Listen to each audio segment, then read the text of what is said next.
Bismillahirrahmanirrahim. Alhamdulillah wassalatu wassalamu ala Rasulillah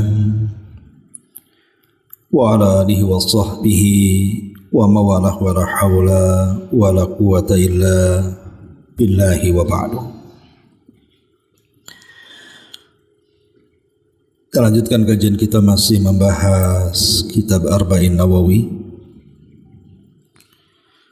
Dan kita masuk pada hadis Abdullah ibn Mas'ud radhiyallahu anhu.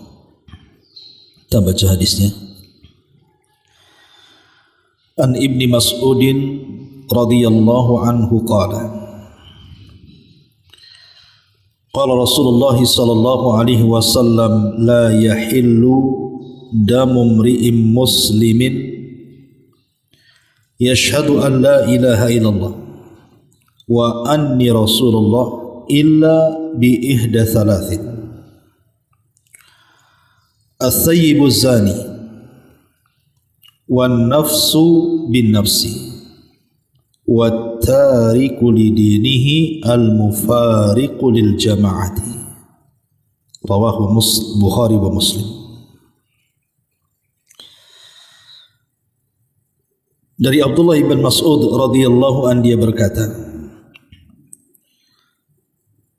Nabi SAW bersabda, la yahillu, tidak halal, artinya haram.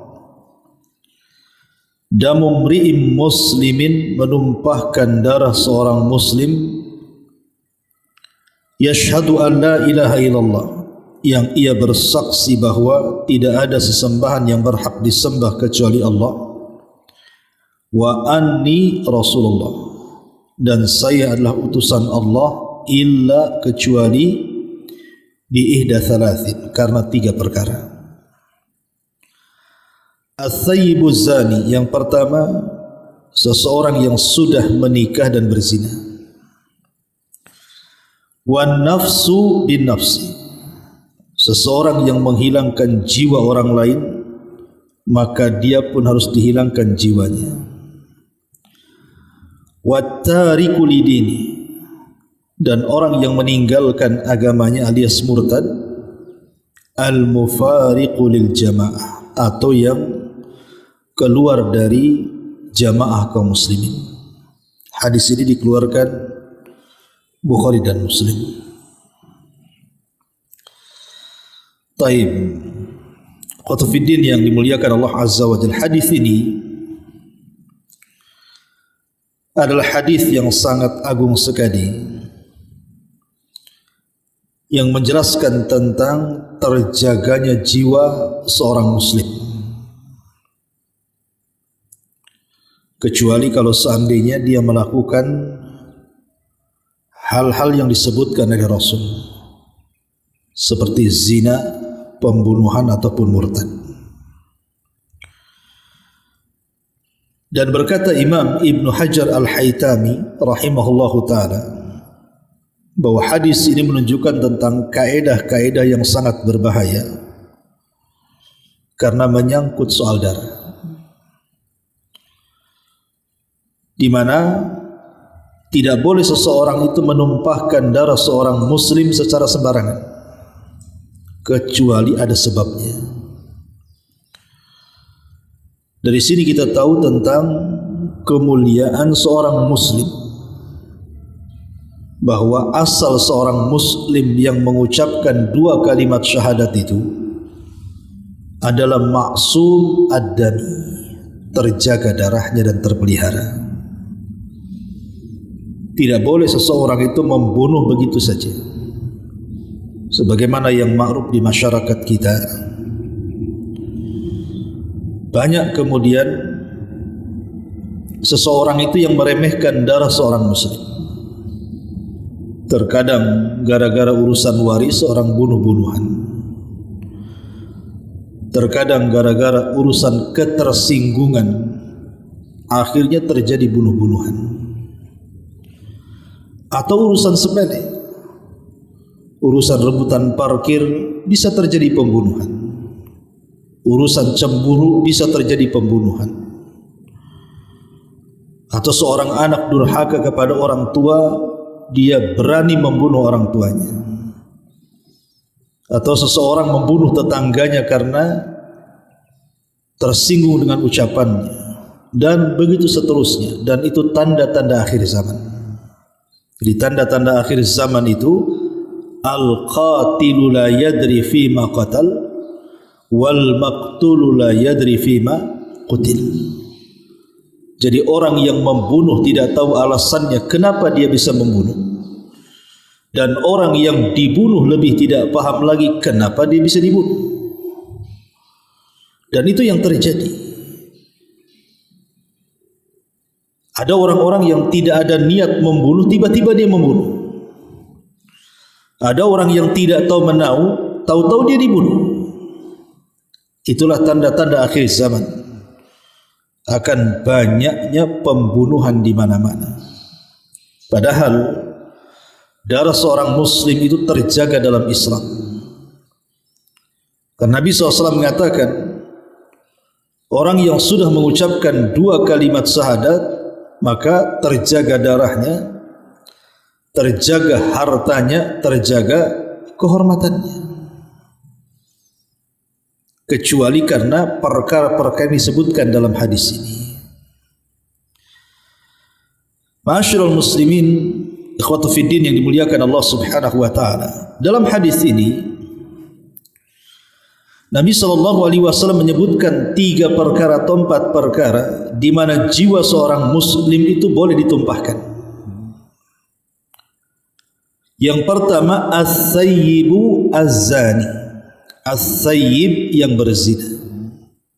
Siapa as-sayyib itu? As-sayyib itu artinya adalah man tazawwaja wa wati'a fi nikahin sahihin thumma zana ba'da dhalik. Jadi yang dimaksud sayyib adalah orang yang sudah pernah menikah, kemudian dia pernah menggauli pasangan yang dinikahinya dengan cara nikah yang benar. Tiba-tiba setelah itu dia berzina dengan orang lain. Itu disebut as-sayyib. Baik ketika dia itu masih berada dalam ikatan pernikahan ataupun sudah bercerai dengan pasangannya, itu disebut sayyib. Jadi orang yang pernah menikah, baik pernikahannya masih tetap di atas pernikahan dengan pasangannya atau sudah pernah cerai dan pernah nikah dengan nikah yang sah, tiba-tiba dia berzina, maka orang yang seperti ini kalau seandainya dihadapkan kepada hukum Islam, dihadapkan dalam negara Islam dan berlaku hukum Islam, maka hukumannya dirajam sampai mati. Dirajam sampai mati. Itu kalau memang terjadi pengakuan. Seseorang datang kepada hakim atau mahkamah pengadilan dan mengaku saya berzina. Maka kalau dia mengaku berzina, maka pengakuan itu sekuat-kuat dalil, tidak perlu saksi lagi. Jadi 4 saksi yang dimaksud dalam persidangan tuduhan orang berzina itu kalau pelakunya tidak mengaku, maka harus datangkan 4 saksi yang menyaksikan perzinahannya. Tapi kalau orang itu ngaku dan mengatakan saya berzina dan dia minta dihukum, maka berlaku hukum rajam kalau dia sudah pernah menikah. Karena di zaman Nabi SAW ada 2 kisah. Pertama, kisah seorang wanita Ghamidiyah. Yang kedua, seorang laki-laki yang bernama Ma'is, budak daripada seseorang bernama Hazzal. Di mana di zaman Nabi SAW ada laki-laki namanya Ma'is. Dia seorang budak berzina dengan budak yang lainnya dan dia sudah menikah. Tiba-tiba kemudian dia menceritakan kepada tuannya Hazzal bahwa dia berzina dengan seorang budak. Maka Hazzal kemudian mengatakan kepada Ma'is, engkau harus melaporkan perzinahanmu supaya bersih dari dosa kepada Nabi. Maka Ma'iz pun kemudian sebelum datang kepada Nabi, dia konsultasi dengan Abu Bakar dan Umar. Tapi Abu Bakar dan Umar radhiyallahu anhuma memberikan nasihat agar jangan mengaku di hadapan Nabi. Disuruh tutup aibnya dan bertobat. Tapi karena kemudian dia terpengaruh dengan ucapan Hazzal majikannya, maka dia datang kepada Nabi dan mengatakan, "Ya Rasulullah, zanaitu fatahhirni." Rasul, aku sudah berzina, bersihkan aku. Tapi Nabi SAW tidak mau dan menyuruh Ma'iz ini pulang. Maksudnya pulang, bertobat, tidak usah mengaku. Tapi karena keinginan keras pengakuannya, akhirnya kemudian Nabi SAW pun terpaksa merajam si Ma'iz ini. Menyuruh para sahabatnya untuk merajam si Ma'iz. Saat di tengah-tengah rajam, ketika Ma'iz dilempari batu, dia tidak tahan sakit. Kemudian dia pun kabur, lari, dikejar oleh para sahabat, tapi tidak ketemu. Sampai akhirnya dia ketangkap oleh Abdurrahman ibn Auf, kemudian diikat, kemudian dirajam sampai mati. Hal ini sampai kepada telinga Nabi SAW. Nabi sedih dan mengatakan kepada para sahabatnya, "Kenapa kalian kejar si Ma'iz itu? Biarkan dia lari, tidak usah dikejar. Biarkan dia lari, kemudian dia mengurung diri dan bertobat kepada Allah Azza wa Jalla. Kenapa kalian kejar?" Kemudian Nabi SAW mendatangi Hazzal dan memarahi Hazzal dan mengatakan, "Ya Hazzal, engkau kan majikan si Ma'iz. Kenapa kau tidak tutup aibnya? Kenapa kau suruh dia melapor kepadaku sehingga dia dirajam sampai mati?" Dari kisah ini kita tahu bahwa orang yang berzina dan dia sudah menikah, maka hukumannya apa? Dirajam sampai mati. Dan tentu yang merajam itu tidak sembarang orang, harus lewat pengadilan. Dalam hal ini ya negara yang melakukannya, bukan perorangan. Itu namanya main hakim sendiri, dilarang dalam Islam. Ya. Dari sini kita tahu bahwa zina itu bertingkat-tingkat, baik secara hukuman di dunia atau hukuman di akhirat. Di mana ketika seseorang berzinah dan dia belum menikah, maka hukumannya berbeda dengan berzinah dan dia sudah menikah. Kalau seandainya dia belum menikah berzina, maka hukumannya dicambuk 100 kali, kemudian diasingkan setahun. Tapi kalau dia sudah berzina, kalau dia sudah menikah kemudian dia berzina, maka hukumannya dirajam sampai mati. Jadi itu ada perbedaan antara orang yang menikah dan orang yang belum menikah. Secara hukum hudud dalam dunia aja berbeda. Begitu juga dalam dosa, itu berbeda. Umpamanya ada anak muda berzina dengan orang yang sudah tua-tua, sudah kakek-kakek, sudah nenek-nenek, dia berzina, maka secara dosa akan berbeda. Makanya ada hadis yang mengatakan ada 3 kelompok yang Allah tidak akan pandang mereka, Allah tidak akan bicara dengan mereka, dan Allah tidak akan sucikan mereka pada hari kiamat. Salah satunya kata Rasul, asy-syaikhu zanin, orang tua yang berzina. Jadi seorang kakek yang sudah tua, usianya sudah 60 tahun ke atas, dia berzina. Jadi kalau seandainya ada 2 orang yang berzina, satu usianya 30 tahun dia berzina, satu usianya 70 tahun dia berzina, maka usia 70 tahun berzina lebih besar dosanya dibandingkan usia 30 tahun dia berzina. Kenapa? Karena usia yang sudah tua, tiba-tiba dia berzina, itu berarti memang dia seorang pezina. Itu sudah akhlak buruk dia, dari muda memang suka berzina. Dan tidak ada yang mendorong dia untuk melakukannya, karena biasanya usia sudah tua itu sudah pernah punya pasangan, kemudian sudah punya anak dan cucu. Dia tidak malu dengan anak dan cucunya, dan juga syahwatnya juga sudah melemah. Apa yang mendorong dia untuk berzina? Beda dengan anak muda itu. Ya memang anak muda dosa, tetap dosa besar, tapi dorongan berzinahnya ada karena dia masih muda. apalagi dia belum menikah gitu ya. Makanya anak muda yang berzina tetap berdosa, tapi seorang kakek yang berzina dosanya lebih besar dibandingkan anak muda yang berzina. Begitu juga berzina dengan wanita pelacur dan berzina dengan wanita tetangga, itu berbeda secara dosa. Di mana berzina dengan wanita pelacur yang tidak ada hubungan tetangga dengan kita, maka itu dosanya lebih ringan dibandingkan berzina dengan seorang tetangga. Kenapa? Karena berzina dengan tetangga itu dosanya dua. Pertama dosa zina, yang kedua dosa merobek kehormatan tetangga. Jadi dari sini kita tahu bahwa dosa zina jadi bertingkat-tingkat, termasuk juga hukuman di dunia juga bertingkat-tingkat. Tapi yang jelas bahwa yang dimaksud hadis ini as-sayyibuz zani, seorang pezina yang halal darahnya untuk ditumpahkan, bahkan jiwanya juga halal untuk dicabut gitu ya.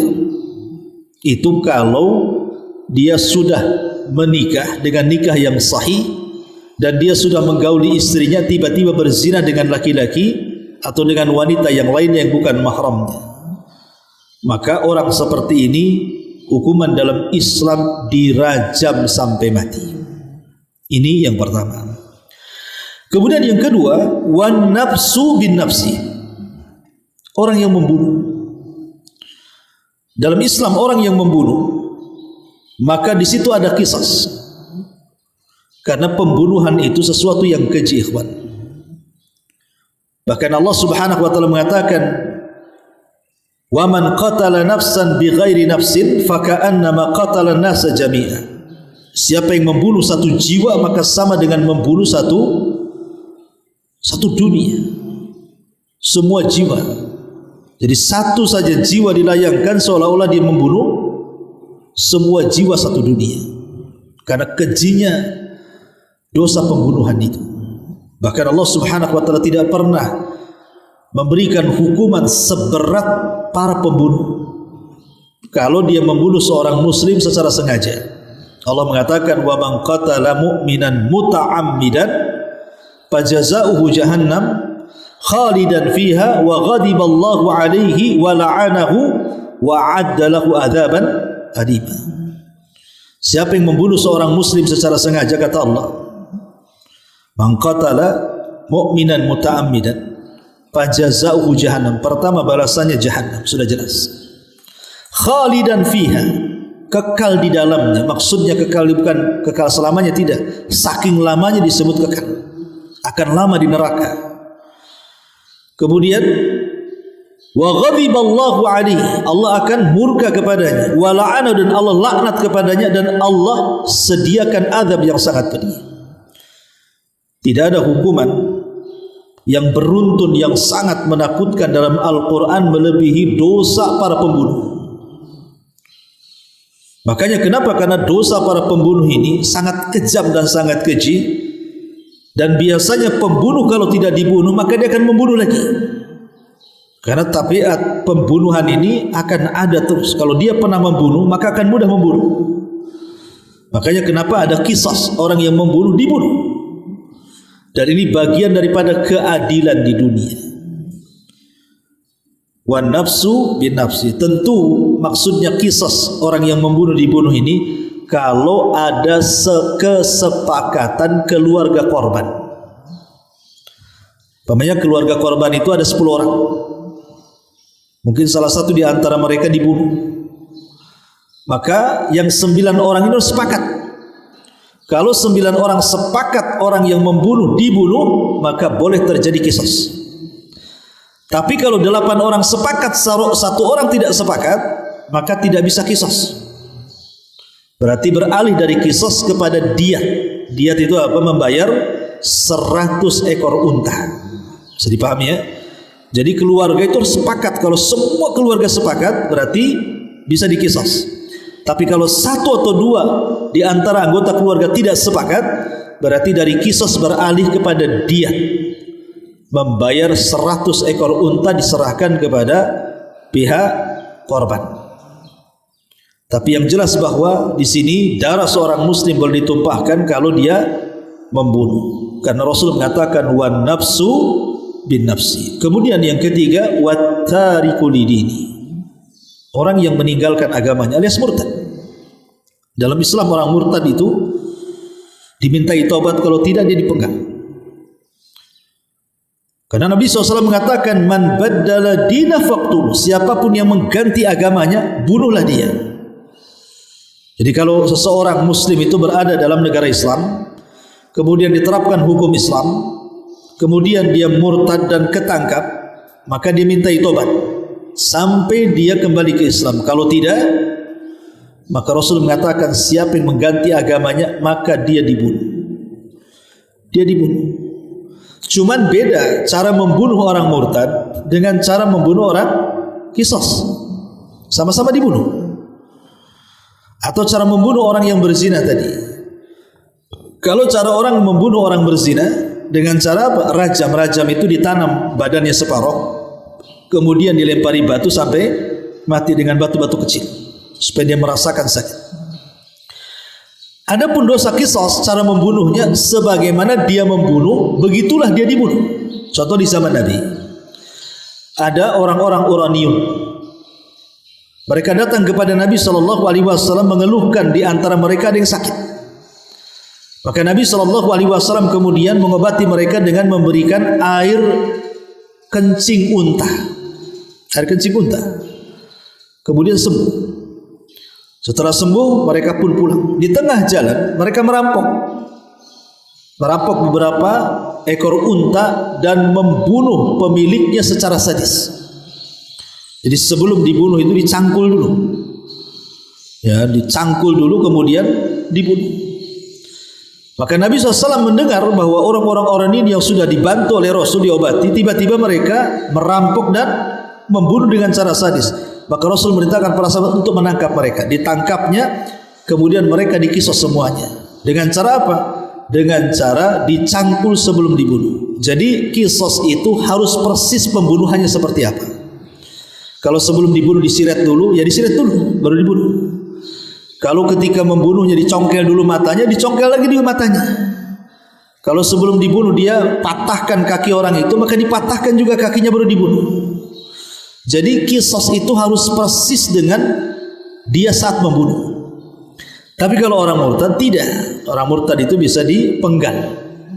Yang penting dengan cara yang lembut. Mana daerah yang cepat mati, jangan sampai menyiksa, maka itu yang dilakukannya. Jadi walaupun semua dibunuh gitu ya dalam Islam, orang yang berzina dan dia sudah menikah, orang yang membunuh dan dia dibunuh sebagai qisas, atau orang yang meninggalkan agamanya, maka cara pembunuhannya berbeda.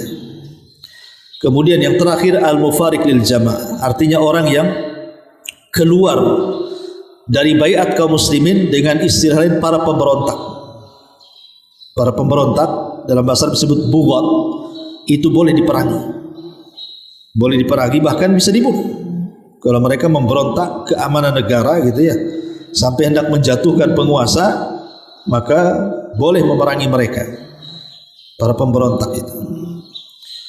Nah, ini diantara hadis Nabi SAW tentang darah atau kehormatan seorang muslim, baik darahnya ataupun kehormatannya ataupun hartanya.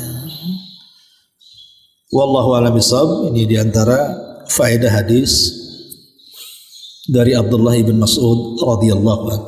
Baik, sampai di sini mudah-mudahan ada manfaatnya. Subhanaka bihamdika asyhadu an la ilaha illa anta astaghfiruka wa atubu ilaik. Allahu taala alam. Assalamualaikum warahmatullahi wabarakatuh.